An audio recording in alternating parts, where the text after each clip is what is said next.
Ayan guys, magluluto kami ng ginisang corned beef na may repolyo at patatas. So ayan. Nitong past few days guys, hindi ako nakakapag-upload kasi medyo busy tayo guys sa trabaho. Ngayon lang uli ako nakapag-upload. Ito ang aking unang upload after nun. So, ayan, nag-uusap yung aking magtatay. Kung may naririnig man kayong mga bulong-bulong dyan, nag-uusap ang aking magtatay tungkol sa kanilang ginagawa. So, ito na, nilagay ng ating sibuyas. At, yan, gisa-gisa-gisa.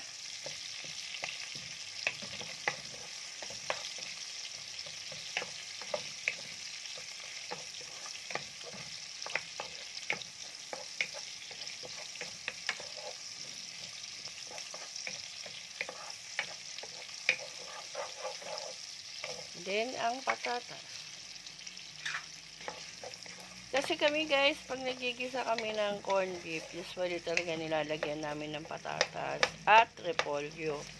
Kasi yung iba, kundi patatas lang, repolyo lang. Kami, as in, yung dalawang klaseng gulay, yun yung aming inilalagay. Ayan. So, antayin natin naluto yan guys. Yung patatas, palambutin pa natin ng konti. So, ayan guys, lagyan na natin yung ating baka. Corned beef po, corned beef. Ang ginamit kong corned beef dyan, Argentina. So, depende sa inyo guys kung anong klaseng corned beef po ang inyong ilalagay. Corned beef na, pwede sa yung kinikilo. Pwede naman yung nasa delata lang. O kahit anong brand ng corned beef. Yan. Ganyan po ang aming ginagawa guys. Tapos, yan lalagyan na natin yung ating repolyo. Yan, may konti po tayong sabaw. Yan. Sinabawan po namin. Yung isang buong lata nun, lalagyan natin ng tubig. So, antayin natin siyang kumulo at maluto ang ating patatas. Hello po. Ayan na po. Ilalagay na natin ang repolyo. Ayan. Ilagay na po ni partner ang repolyo. So, yan po. So, may patatas tayo at repolyo tayo sa ginisa nating corned beef. So, depende naman po sa inyo yan kung inyong ilalagyan o hindi. Kung isang klaseng gulay lang o hindi.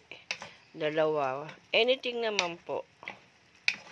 Ayan. Sana sa mga bagong magluluto pa lang, sana maging magandang guide ito sa inyo. At, syempre, antayin natin maluto, guys. Syempre, titimplahan natin ng salt and pepper. So, ayun, guys. Maya-maya, pagkaluto, timplahan na natin. Takpan na po natin yan. So, partner, pakitakpan na po ang ating lututing. Yan tayo. So, ayan guys. Tignan natin. Ayan, kumukulo na. Lutong-luto na. So, guys. Ganyan lang, guys. Ganyan lang gisa namin. Wala kaming ganong sabaw. Maalat na yan. Paminta na lang. So, paminta na lang daw, guys. Kasi, maalat na daw yan. Yung so, corned beef medyo may lasa na yun. Maalat na yun. Huwag nyo nang lagyan. so, depende naman sa kanila siguro. Depende kung hindi. Pero O ano, sa kanya kasi, dahil siya ang nagluluto, medyo sa kanya maalat na raw yan. So, ginawa niya, nilagyan na lang yun ng paminta. Ngayon, guys, ayan, naglalagay siya ng paminta.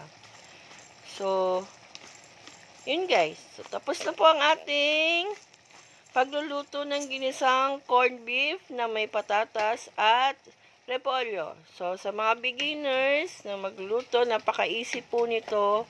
So, sana maging magandang guide po sa inyo, lalo na sa mga hindi rin po alam.